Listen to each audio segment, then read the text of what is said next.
Movie के start में एक आदमी शियोंग गिंग हू को दिखाया जाता है।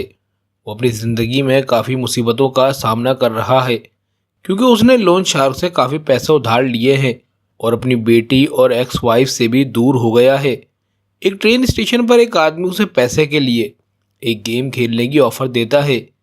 किंग हू मान जाता है और फिर रास्ते में खड़ा होकर वैन का इंतज़ार करता है। वैन में से बेहोश कर दिया जाता है और जब वो होश में आता है और अपने आप को एक डॉर्मेटोरी में पाता है जहां 455 और लोग हैं जो सिर्फ अपने नंबर के साथ पहचाने जाते हैं। मार्क स्टाफ जो पिंक जिम सूट में हैं वहां आते हैं और समझाते हैं कि सभी प्लेयर्स माली मुश्किलात का सामना कर रहे हैं, लेकिन अगर वो 6 दिन में 6 गेम्स जीत पाते हैं तो उन्हें लाखों रुपए जीतने का मौका मिलेगा। ये गेम्स एक फ्रंट मैन के जरिए सुपरवाइज किया जाता है जो मास्क और काले कपड़े पहने होता है। गेहून प्लेयर 001 से दोस्ती कर लेता है जो एक बूढ़ा आदमी है और ब्रेन ट्यूमर का मरीज़ है। वो 2 और प्लेयर्स को भी जानता है, सांगवू जो इसके बचपन का दोस्त था और अब एक इन्वेस्टमेंट ब्रोकर है, और प्लेयर 067 एक जेब कतरा जो गेहून के पैसे चुरा लेती है जब वो घोड़ों की दौड़ जीतता है। पहला गेम एक खतरनाक विज़न होता है, रेड लाइट ग्रीन लाइट का, जहाँ रेड लाइट पर अगर कोई हिलता है तो उसे फ़ौरन मार दिया जाता है। सांगवू और प्लेयर 199 की मदद से गेहून गेम जीत जाता है और जिंदा बच जाता है। पहले गेम में आधे से ज़्यादा प्लेयर्स के मर जाने के बाद बचे हुए प्लेयर्स गेम को बंद करने का मुतालबा करते हैं। गेम के तीसरे उसूल के इस्तेमाल करते हुए वो वोट करते हैं कि गेम को कैंसिल कर दिया जाए और सबको घर भेज दिया जाए बगैर किसी इनाम के। सिविल वापस आने पर गेहून पुलिस के पास जाता है ताकि वो डेडली गेम के बारे में रिपोर्ट कर सके, लेकिन कोई भी इसकी बात पर यकीन नहीं करता सिवाय डिटेक्टिव वोंग जून के, जिसका भाई भी वही दावती कार्ड पा चुका था और हाल ही में गायब हो गया है। प्लेयर्स को दोबारा गेम में शामिल होने की दावत मिलती है और कई प्लेयर्स अपनी मजबूरियों की वजह से वापस आ जाते हैं। इनमें गेहून भी शामिल है जिसकी मां को जल्द सर्जरी की ज़रूरत है, सांगवू जो माली फ्रॉड के लिए गिरफ्तार होने वाला है, प्लेयर 001 जो दुनिया से बाहर मरना नहीं चाहता, प्लेयर 067 जो अपने माँ बाप को शुमाली कोरिया से निकालना चाहती है और अपने छोटे भाई को यतीम खाने से बाहर निकालना चाहती है, प्लेयर 199 एक पाकिस्तानी मुहाजिर मजदूर जो अपने बॉस को ज़ख्मी कर देता है क्योंकि इसका पैसा रोक लिया गया था, और प्लेयर 101 एक गैंगस्टर जो जुए की कर्ज से भाग रहा है। जुनू छुपकर गेहून का पीछा करता है।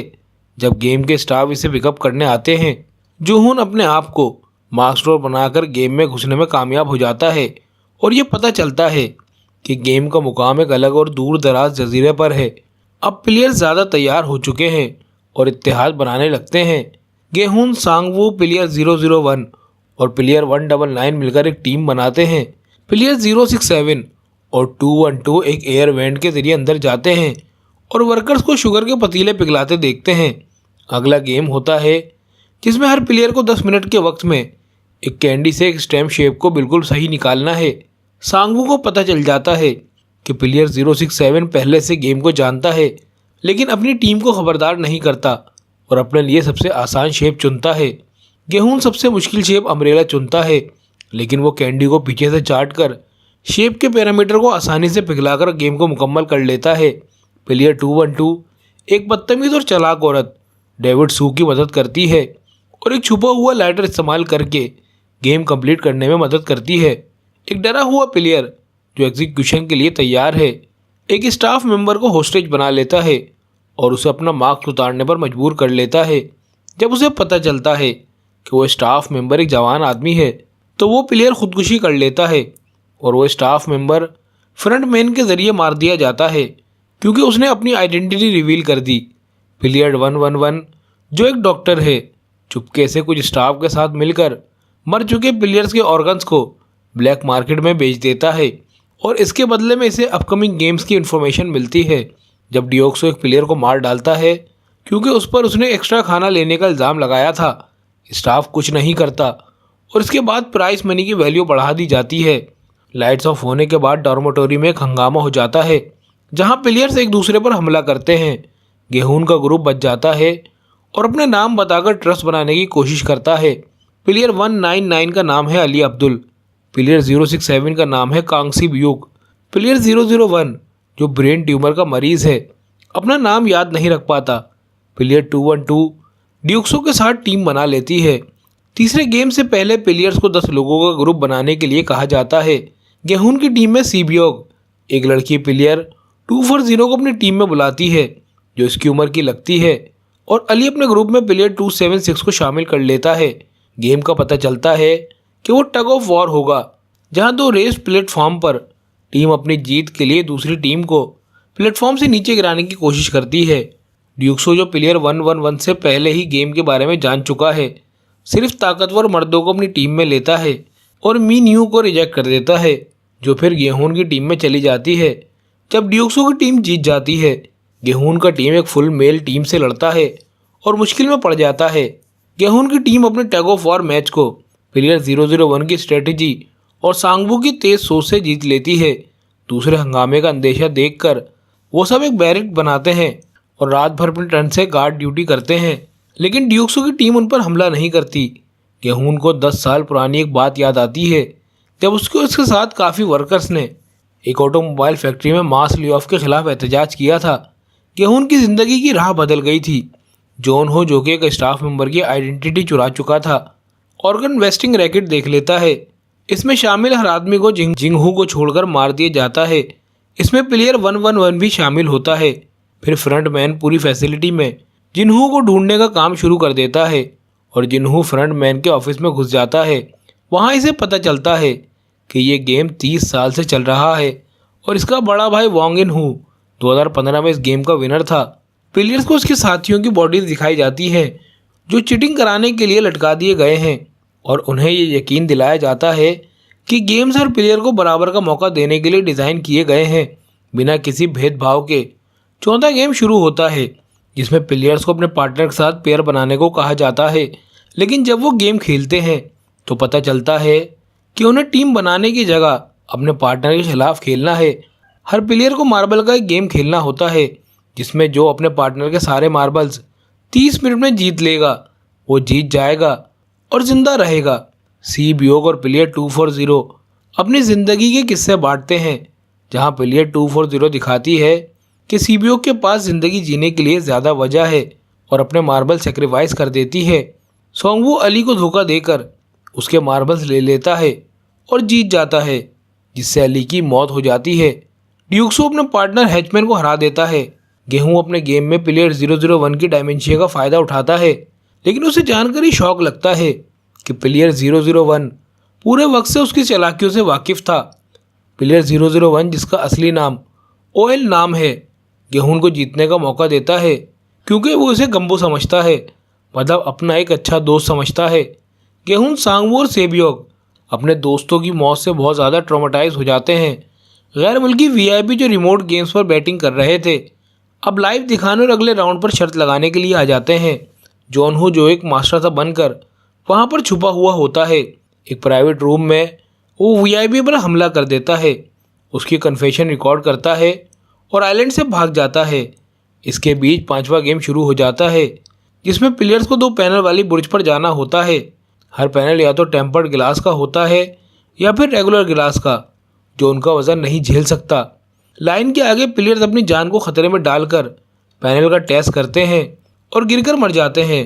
ड्यूक्सो टाइम ओवर होने के बावजूद चलने से इनकार कर देता है और दूसरों को इसके आगे निकलने के लिए चैलेंज करता है। मेन्यू अपने धोखा देने के बदले इसे पकड़ लेती है और दोनों को नीचे गिराकर मार देती है।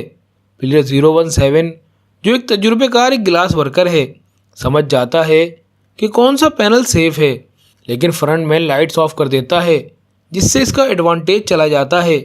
टाइम कम होता है और सांगवू 017 को मार डालता है, जिससे गेम का लास्ट ट्रैक पैनल रिवील हो जाता है। सिर्फ गेहून, सांगवू और सेबियोग गेम मुकम्मल कर पाते हैं। जैसे ही गेम ख़त्म होता है, बाकी पैनल्स को एक्सप्लोजन से फाड़ दिया जाता है, जिससे तीनों प्लेयर्स को चोटों का सामना करना पड़ता है। फाइनलिस्ट गेहून, सांगवू और सेबियोग को फॉर्मल कपड़े पहनने के लिए दिए जाते हैं। सेबियोग अपने गहरे जख्मों को छुपाने की कोशिश करता है, जो इसने ग्लास ब्रिज के एक्सप्लोजन के दौरान खाए थे। डिनर के बाद हर प्लेयर को एक स्टिक नाइफ दिया जाता है। गेहून सेबियोग से कहता है कि वो सांगवू के खिलाफ मिलकर खेल सकते हैं, क्योंकि उसे लगता है कि सांगवू जीतने के लिए कुछ भी कर सकता है। लेकिन सेबियो गेहूं से ही दुआ करती है कि जो भी जीते वो दूसरे के लव्ड वंस का ख्याल रखे। अब गेहूं जब सांगू सो रहा होता है उसे मारने जाता है, लेकिन सेबियो उसे रोकती है, ये कहकर कि वो एक मर्डरर नहीं है। सेबियो की चोटें काफ़ी बढ़ जाती हैं और गेहूं लोगों को मदद के लिए बुलाता है। गेहूं जब वहाँ नहीं होता तब सांगू सेबियो को मार डालता है और स्टाफ सिर्फ लाश लेने आती है। गेहूं को बहुत गुस्सा आता है और वो सांगू पर हमला करने की कोशिश करता है, लेकिन स्टाफ उसे रोक लेता है। इसी दौरान जॉनहू एक दूसरे आइलैंड पर पहुंचने में कामयाब हो जाता है, लेकिन फ्रंट मैन और स्टाफ जल्दी उसका पीछा कर लेते हैं। जॉनहू को शौक लगता है जब फ्रंट मैन अपने आप को इसका भाई एनहू बताता है, जो इससे गेम में शामिल होने के लिए कहता है। जब जॉनहू इनकार करता है तो ओनहू इसे गोली मार देता है, जिससे वो क्लिफ से नीचे गिरकर समंदर में डूब जाता है। फाइनल स्कोर गेम में गेहूं सांगू को एक मुश्किल लड़ाई के बाद हरा देता है, लेकिन उसे मारने से इनकार कर देता है। गेहूं सांगू से कहता है कि वो गेम को रोकने के लिए तीसरे क्लोज का इस्तेमाल करें, लेकिन सांगू अपने गले पर चाकू मारकर खुद को मार लेता है और अपनी मौत से पहले गेहूं से अपनी माँ का ख्याल रखने की गुजारिश करता है। गेहूं को सेउल वापस भेज दिया जाता है और एक बैंक कार्ड दिया जाता है जिस पे प्राइस मनी रखा हुआ था, लेकिन जब वो घर पहुंचता है तो उसे पता चलता है कि उसकी माँ की मौत हो गई है। एक साल बाद गेहूं अभी भी ट्रॉमेटाइज रहता है और इसने अपनी प्राइस मनी को हाथ तक नहीं लगाया होता है। इसे अपने गम्बू को एक नोटिफिकेशन कार्ड मिलता है और जब वो वहाँ पहुँचता है तो इल्लाम को अपनी मौत के बेड पर पाता है।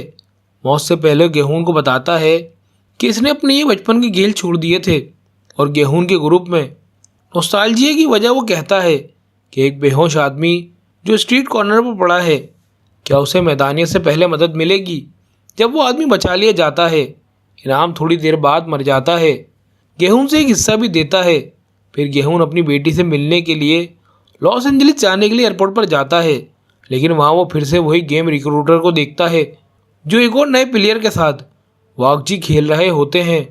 गोनहू इस प्लेयर का इन्विटेशन कार्ड ले लेता है और इस कार्ड पर दिए गए नंबर पर कॉल करके पूछता है कि ये गेम्स कौन चला रहा है।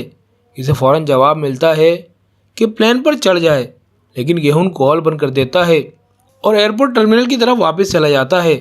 यहाँ पे मूवी एंड हो जाती है।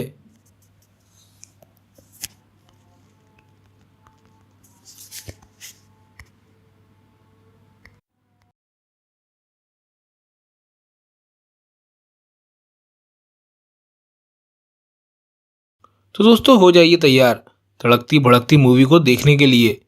दोस्तों मूवी की शुरुआत में हमें एमी नाम की लड़की को दिखाया जाता है जो अपना घर छोड़ कर कहीं जा रही थी, क्योंकि इसका बाप एक जुआरी था और उनके लिए एमी बहुत लकी थी, इसलिए वो उसे जुआ खिलवा रहे थे। लेकिन एमी ये सब ना करके आगे पढ़ना चाहती थी और अपनी मर्जी से अपनी ज़िंदगी गुजारना चाहती थी, इसलिए वो शहर में अपनी दोस्त रीवा के पास चली गई। वो दोनों एक दूसरे से मिलकर बहुत खुश होते हैं। इसके बाद रीवा एमी को अपने कमरे पर ले जाती है कि तुम्हारा कमरा तो बहुत अच्छा है और काफ़ी साफ़ है। रीवा बताती है कि मैं ये सब अपने बॉयफ्रेंड के लिए करती हूँ जिसका नाम सेबी था। इसके बाद रीवा एमी को बताती है कि आज रात को हम एक स्ट्रीट फाइट देखने जाएंगे, तो एमी मना कर देती है, लेकिन रीवा उसे ज़बरदस्ती चलने को कहती है। वहीं सीन शिफ्ट होता है और हम इसी स्ट्रीट फाइट का सीन देखते हैं जहाँ पर रीवा और इसका बॉयफ्रेंड और एमी भी आए थे, लेकिन एमी को यह सब बिल्कुल पसंद नहीं था। तभी वहाँ ट्रेविस नाम का बॉक्सर आता है जिसको देखकर एमी की तड़प जाग उठती है और वो इससे पहली नज़र वाला प्यार कर बैठती है। इसके बाद फाइट शुरू होती है और इन दोनों बॉक्सर के बीच फाइट होने लगती है, लेकिन ट्रेविस काफ़ी पॉपुलर फाइटर था इसलिए वो आसानी से फाइट जीत जाता है। इससे एमी काफ़ी मुतासिर होती है। इसके बाद एमी जब घर जाती है तो वो ट्रेविस को फील करने लगती है, इसके ख्वाब देखने लगती है जैसा कि वो इसे चाहने लगी हो। अगले दिन एमी पैसे लेकर कॉलेज जाती है जहां वो एडमिशन करवा कर रीवो और इसके बॉयफ्रेंड के साथ बैठी हुई थी। तभी वहां ट्रेविस भी आ जाता है, लेकिन एमी इसके सामने ऐसे बर्ताव करती है जैसे इसके अंदर कोई एहसास ही ना हो, लेकिन ट्रेविस इसके साथ फ्लर्ट करने लगता है। ये देखकर एमी उससे कहती है कि तुम मेरे टाइप के नहीं हो, इसलिए मेरे साथ फ्लर्ट मत करो। ये सुनकर ट्रेविस वहाँ से चला जाता है। फिर एमी जब अपनी क्लास में होती है तो वो पढ़ने की जगह इंस्टाग्राम पर ट्रेविस को देख रही होती है और ट्रेविस ये सब पीछे से आकर देख लेता है। एमी ये देखकर अपना फ़ोन बंद कर लेती है और ट्रेविस से कहती है कि तुम ये मत समझना कि मैं तुमसे प्यार करने लगी हूँ और ना ही मैं तुम्हारे साथ सोने वाली हूँ। ये सुनकर ट्रेविस कहता है मैं तुम्हें रात को पिक करने आऊँगा और वो चला जाता है। जिसके बाद हम रात का सीन देखते हैं जहाँ ट्रेविस एमी को पिक करने के लिए आया था, लेकिन एमी ट्रेविस के साथ जाने से मना करने लगती है, पर ट्रेविस इसे किसी तरह मनाकर अपने साथ ले जाता है और वो साथ में बहुत वक्त गुजारते हैं। अगले दिन एमी जब रनिंग कर रही थी तभी इसकी मुलाकात पार्कर नाम के लड़के से होती है, क्योंकि एमी ने पार्कर की गलत जगह को नुकसान पहुंचा दिया था, जिससे एमी उसे उस जगह पर बर्फ़ लगाने को बोलती है और वहां से अपने घर आकर नहाने लगती है। लेकिन इसके बाथरूम का नल ख़राब हो गया था, इसलिए वो रीवा के बॉयफ्रेंड के घर जाती है, जहाँ उसे रीवा भी मिल जाती है। एमी से कहती है मेरे रूम का नल ख़राब हो गया है, इसलिए आज रात मैं यहीं रहूँगी, तो तुम्हारे बॉयफ्रेंड को कोई दिक्कत तो नहीं होगी ना। तभी सेबी, जो कि रीवा का बॉयफ्रेंड था, वो बताता है कि तुम यहाँ रुक सकती हो, बस ट्रेविस के रूम में मत जाना। ये सुनकर एमी वहाँ से जाने लगती है, लेकिन रीवा उसे किसी तरह रुकने के लिए मना लेती है। जिसके बाद रात को एमी पढ़ाई कर रही होती है, लेकिन तभी उसे ट्रेविस के रूम से आवाज़ें आने लगती हैं। ट्रेविस वहाँ किसी लड़की के साथ सेक्स कर रहा था। ये देखकर एमी डरकर वापस आ जाती है। इसके बाद वो लड़की जो ट्रेविस के साथ सेक्स कर रही थी वो वहाँ से चली जाती है, तो एमी ट्रेविस को देखने जाती है। ट्रेविस पीछे से आकर उसे डरा देता है, जिसके बाद वो दोनों बातें करने लगते हैं। एमी ट्रेविस से कहती है कि तुम सच में बहुत ठरकी इंसान हो, तुम तो हर लड़की के साथ ऐसा ही करते हो। ये सुनकर ट्रेविस एमी को बताता है कि ये सब तो माइंड रिलैक्सिंग के लिए होता है, अगर तुम चाहो तो मैं तुम्हारे साथ भी ये सब कर सकता हूँ। लेकिन एमी उसके ऊपर बहुत ज़्यादा गुस्सा हो जाती है। इसके बाद एमी ट्रेविस को थोड़ी गालियाँ सुनाती है और अपने रूम में पढ़ने चली जाती है। जिसके बाद ट्रेविस वहाँ आता है और एमी को सोने का बोलकर नहाने चला जाता है। ट्रेविस जब नहाकर आता है और अपने कपड़े बदलने लगता है तो एमी चुपके से उसे देख लेती है, लेकिन ट्रेविस को इससे क्या, और ट्रेविस एमी के पास जाकर सो जाता है। अगली सुबह जब ट्रेविस सो रहा होता है तो एमी ट्रेविस को हाथ लगा लेती है, लेकिन जब ट्रेविस उसे जगाकर बताता है तो एमी ये देखकर काफ़ी ज़ोर से चिल्लाती है। शोर सुनकर रीवा और उसका बॉयफ्रेंड भी वहाँ आ जाता है, तो एमी ट्रेविस को मार रही थी। ट्रेविस बताता है कि इसमें मेरी क्या गलती है, अगर तुम लड़का होती तो तुम्हें पता होता कि ये सब के साथ होता है। इसके बाद एमी वहाँ से अपने कॉलेज के लिए चली जाती है। तभी से रास्ते में पार्कर मिलता है। एमी पार्कर से उसकी खास जगह के बारे में पूछती है, लेकिन ठरकी पार्कर एमी को सीधा डिनर के लिए बोल देता है। ट्रेविस भी वहाँ खड़ा था, इसलिए एमी इसके साथ जाने के लिए हाँ बोल देती है। जिसके बाद एमी अच्छे से तैयार होकर पार्कर के साथ जाती है, जहाँ वो डिनर करते हैं। इसके बाद पार्कर एमी से कहता है कि क्यों ना हम दोनों स्टेडियम चलें, वहाँ एक ज़ोरदार फाइट होने वाली है। जिसके बाद वो दोनों स्टेडियम आ जाते हैं। इसी स्टेडियम में हम ट्रेविस को देखते हैं, जहाँ ट्रेविस ही फाइट करने वाला था। सफाली ट्रेविस को फाइट पर फोकस करने को कहता है। वहीं अंदर एमी फाइट देख रही थी। तभी रेफरी वहां आकर ऐलान करता है कि अगली फाइट ब्रांडा और ट्रेविस के दरमियान होने वाली है। ये सुनकर एमी पार्कर के सामने बाथरूम का बहाना बनाकर बाहर चली जाती है और ट्रेविस के पास जाकर उसे कहती है कि वो फाइटर तुम्हें मार डालेगा, तुम इससे फाइट मत करो। ये सुनकर ट्रेविस कहता है कि ओ तुम्हें मेरी फिक्र हो रही है। एमी कहती है कि ऐसा नहीं है। तो ट्रेविस एमी को बोलता है कि शर्त लगा लो कि अगर इस फाइटर ने मुझे टच भी कर लिया तो मैं 3 महीनों तक किसी लड़की के साथ सेक्स नहीं करूंगा, और अगर मैं इसे जीत गया तो तुम्हें 1 महीने तक मेरे साथ रहना होगा। ट्रेविस खुद भी एमी के साथ सेक्स करना चाहता था। ट्रेविस की शर्त सुनकर एमी मान जाती है। जिसके बाद फाइट शुरू होती है, लेकिन वो फाइटर ट्रेविस को छू भी नहीं पाता। ये देखकर एमी इस फाइटर से कहती है कि इसका मुंह तोड़ दो, इसको छोड़ना मत। ये सुनकर ट्रेविस खूब मज़े लेता है और ये शर्त जीत जाता है।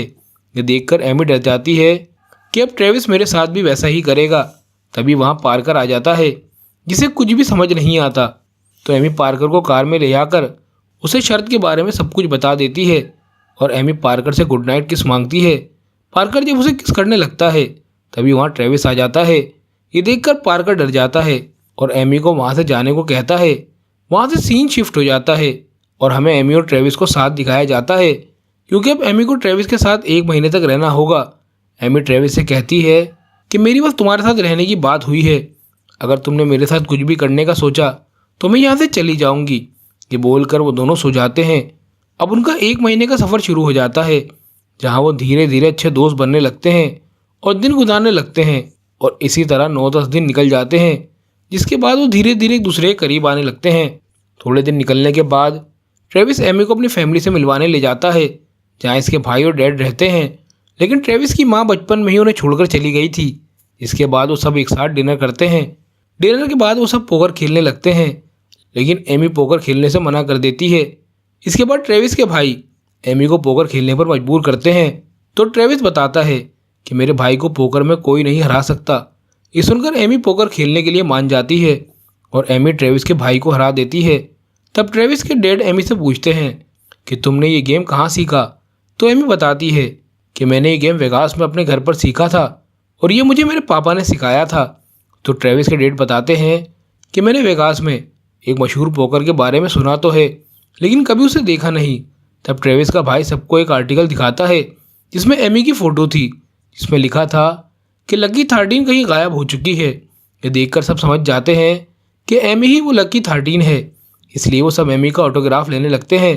इसके बाद ट्रेविस और एमी वापस अपने घर आ जाते हैं और दिन निकलने लगता है और 30वें दिन की लास्ट नाइट आ जाती है, जिसके बाद एमी ट्रेविस के साथ नहीं रहेगी। एमी अपने लैपटॉप पर किसी माइक नाम के आदमी से बात कर रही होती है, जो एमी से मिलने के लिए कहता है और आई मिस यू भी बोलता है। तो एमी भी आई मिस यू टू बोल देती है। तभी वहाँ ट्रेविस आ जाता है और वो दोनों आपस में गंदी बातें करने लगते हैं और ट्रेविस एमी के ऊपर चढ़ जाता है और उसके साथ रोमांस करने लगता है, लेकिन एमी उसे नीचे गिरा देती है, जिससे ट्रेविस गुस्सा हो जाता है। तो एमी वहाँ से ये बोलकर चली जाती है कि मैं भी वॉशरूम जाकर आती हूँ, और वो वॉशरूम चली जाती है, जहाँ वो रीवा को बुलाकर उसे बताती है कि आज ट्रेविस मेरे साथ है और वो मेरे साथ कुछ करने वाला था। अच्छा हुआ मैं वहाँ से चली आई। इधर ट्रेविस अपना मूड बनाकर बैठा होता है। तभी इसकी नज़र एमी के लैपटॉप पर जाती है, जहाँ वो माइक और एमी की मैसेज देख लेता है, जिससे उसे लगता है कि माइक इसका बॉयफ्रेंड है और गुस्सा होकर वहाँ से चला जाता है। इधर एमी ट्रेविस को ढूंढने लगती है, लेकिन ट्रेविस उसे कहीं नहीं मिलता। अगले दिन ट्रेविस वापस अपने घर आता है, जहाँ वो एमी को देखकर बोलता है कि तुम मुझे धोखा दे रही हो और तुम्हारा एक पहले से बॉयफ्रेंड है। ये सुनकर एमी गुस्से से बोलती है कि माइक मेरा कोई बॉयफ्रेंड नहीं है, वो मेरे डैड हैं और तुमने मेरे मैसेज मुझसे बगैर पूछे क्यों पढ़े? ये सुनकर ट्रेविस एमी से कहता है कि मुझसे गलती हो गई है, आई एम सॉरी। लेकिन एमी कहती है कि तुम्हारी यही सच्चाई है कि तुम्हें बस लड़कियों के साथ सेक्स करना होता है, और ये बोलकर वो वहाँ से चली जाती है। अगले दिन एमी लाइब्रेरी में उदास बैठी होती है। तभी वहाँ पार्कर आता है और एमी से बातें करने लगता है, जिसके बाद पार्कर उसे कहीं घुमाने ले जाता है, जहाँ अचानक सब लोग एमी को बर्थडे विश करते हैं, क्योंकि आज एमी का बर्थडे था और एमी को यहाँ लाने का प्लान ट्रेविस ने ही बनाया था। जिसके बाद एमी खूब ड्रिंक करती है और खूब इंजॉय करती है। जिसके बाद एमी ट्रेविस से वापस बातें करने लग जाती है और वो दोनों बातें करते करते तभी एमी उसके ऊपर उल्टी कर देती है। तो ट्रेविस एमी के कपड़े तब्दील करवाने ले जाता है, जहाँ एमी ट्रेविस को अपनी बॉडी दिखाता है और उसको मूड बनाने की कोशिश करने लगता है और एमी का मूड बनने लगता है, लेकिन ट्रेविस इसके लिए मना कर देता है। जिसके बाद वो दोनों अपने घर आ जाते हैं। अगले दिन एमी का लास्ट दिन होता है, तो एमी ट्रेविस से कहती है कि आज मेरे साथ तुम्हारा आखिरी दिन है, तो क्यों ना आज कुछ अलग किया जाए। इसके बाद एमी ट्रेविस को मालिश करने का बोलती है और मालिश करते करते ट्रेविस एमी का मूड बना देता है और ट्रेविस एमी के साथ भी सेक्स कर लेता है। अगले दिन एमी ट्रेविस को बताए बगैर वापस अपने हॉस्टल आ जाती है, जहाँ एमी को एक आदमी मिलता है जो एमी को अपने साथ चलने को कहता है और बताता है कि तुम्हारे डैड माइक ने मेरे बॉस से बहुत सारे पैसे का कर्ज लिया है, अगर उसने ये पैसे नहीं दिए तो मेरा बॉस उसे मार देगा। ये सुनकर एमी उस आदमी के साथ कार में बैठकर लास वेगास यानी अपने डैड के पास जाने के लिए निकल जाती है। दूसरी तरफ ट्रेविस एमी को वहाँ ना देखकर परेशान हो जाता है और रीवा से एमी के बारे में पूछता है। तो रीवा एमी की लोकेशन ट्रेस करती है, तो उन्हें पता चलता है कि एमी वेगास में है। ये सुनकर ट्रेविस भी वेगास के लिए निकल जाता है। इधर एमी अपने डैड से मिलती है, जो एमी से कहती है कि मेरे ऊपर 10 लाख का कर्ज है और ये पैसे तुम ही चुका सकती हो। ये सुनकर एमी बहुत गुस्सा होती है और कहती है कि मैं अभी नाबालिग हूँ, मैं पकड़ी जाऊँगी अगर मैंने जुआ खेला तो। लेकिन एमी के डैड किसी तरह एमी को मना लेते हैं। इसके बाद एमी अचानक जुए खेलने जाती है, जहाँ वो बड़े जुहारियों को बुरे तरीके से हराने लगती है और बहुत सारे पैसे जीतने लगती है और कुछ ही देर में वो 1 लाख रुपए जीत जाती है और अपने पैसे काउंटर पर लेने जाती है और पैसे लेकर जाने लगती है। लेकिन वहाँ सिक्योरिटी गार्ड उसे रोक लेता है, पर वो एमी का पुराना दोस्त है और वो एमी से कहता है कि तुम अभी अंडर एज हो, इसलिए तुम ये पैसे लेकर नहीं जा सकती, और अगर तुम्हें जेल नहीं जाना तो ये पैसे मुझे देकर यहाँ से चली जाओ। और वो गार्ड एमी से वो पैसे ले लेता है। जिसके बाद एमी अपने डैड को कॉल करके ये सब बता देती है और वेगास सिटी छोड़कर भाग जाने के लिए बोलती है। जिसके बाद इसका डैड का बॉस यानी जिससे इसने पैसे उधार लिए थे वो एमी को पकड़ लेता है और इसे डराने लगता है। तभी ट्रेविस भी वहाँ पहुँच जाता है और वो इन सबको बुरी तरीके से मारता है और एमी को वहाँ से ले जाता है, जिससे एमी ट्रेविस पर गुस्सा होती है। लेकिन ट्रेवर्स और एमी रोमांस करने लगते हैं और कई तरह से सेक्स करने की कोशिश करने लगते हैं और आखिर ट्रेविस एमी को मुतमईन कर ही देता है और कई तरीके से सेक्स करने लगते हैं। जिसके बाद वो दोनों एक होटल में रुकते हैं और ट्रेविस एमी के डैड का कर्ज उतारने के लिए सोचने लगता है। तभी इसकी नज़र एक फाइटर वाले पोस्टर पर जाती है जहाँ लिखा होता है कि जो भी इस फाइट को जीतेगा इसे 10 लाख रुपए मिलेंगे। ये देखकर ट्रेविस फाइट में हिस्सा लेने का फैसला करता है और उस नंबर पर कॉल करके फाइट में हिस्सा ले लेता है और एमी को बताए बगैर वहाँ से चला जाता है। इसके बाद जब एमी की आँख खुलती है तो वहाँ से ट्रेविस नहीं मिलता। तभी एमी फ़ोन में ट्रेविस का बनाया हुआ वीडियो देखती है। इसमें ट्रेविस ने एक फ़ाइट का ऐलान किया था, तो एमी भी इसके पास जाने के लिए निकल जाती है। एमी जब पार्किंग में जाती है तो देखती है कि इसका डैड और वो गार्ड जिसने इससे पैसे छीने थे वो बातें कर रहे थे। एमी इन दोनों की बातें सुन रही होती है, जिससे पता चलता है कि इसके पापा के ऊपर कोई कर्ज नहीं है। एमी को पता चलता है कि इसके डैड और वो गार्ड जिसने इसके पैसे लिए थे वो दोनों मिलकर एक ड्रामा कर रहे थे और असल में एमी के पापा पर कोई कर्ज था ही नहीं। ये जानकर एमी गुस्से में आकर इस गार्ड को बेहोश कर देती है और अपने डैड को काफ़ी गालियाँ देती है और कार से बाहर फेंक देती है और वहाँ से ट्रेविस को रोकने के लिए निकल जाती है। दूसरी तरफ ट्रेविस और इसके फाइटर के दरमियान फाइट शुरू हो चुकी थी और फाइटर ट्रेविस को बुरी तरीके से मारने लगता है और एमी भी वहाँ पहुँच जाती है, लेकिन बगैर टिकट के से अंदर नहीं जाने दिया जाता। लेकिन एमी किसी तरह अंदर चली जाती है। इधर वो फाइटर ट्रेविस को बुरी तरीके से मारता है। सब लोग उसे छोड़ने को बोलते हैं, लेकिन वो फाइटर तो ट्रेविस को मारने ही वाला था। तभी वहाँ शॉर्ट सर्किट की वजह से आग लग जाती है, जिससे वो सब लोग वहाँ से निकल जाते हैं और वो फाइटर भी वहाँ से चला जाता है। इसके बाद एमी ट्रेविस के पास जाती है और सेफ्टी से वो तीनों वहाँ से महफूज निकल जाते हैं और इसी के साथ इस मूवी की हैप्पी एंडिंग हो जाती है।